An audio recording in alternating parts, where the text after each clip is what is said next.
Thank you for watching the help video. In this example, I'm going to give you I'm going to go over an example similar to the one in your homework, where we need to determine the degree of this polynomial given that we have this graph. Now, first of all, do we even have a polynomial? And the answer to that is yes. Look how this graph is continuous. Just within this image, again, I can trace this with one single step, and notice that the turning points are smooth. So it changes direction in, again, a round curved edge. So this is a polynomial, so we can classify the degree. We could determine the degree of this function f. Using just a graph, we can determine this by looking at the number of turns that this graph has.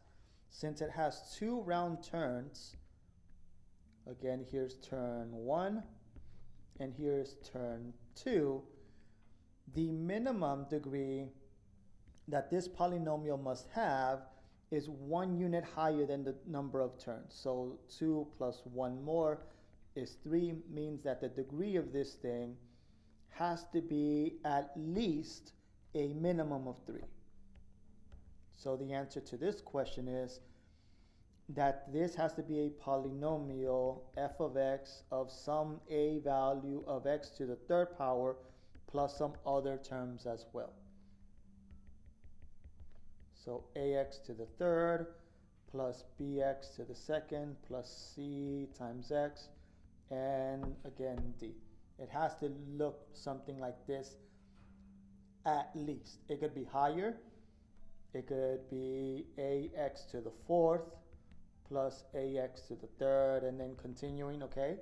Or even x to the fifth, x to the sixth. But we know that the smallest degree has to be 3 for sure.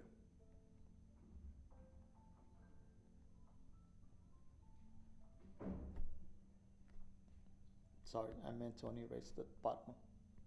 So this would be the minimum degree of this thing. I hope this video was helpful, and I appreciate you watching.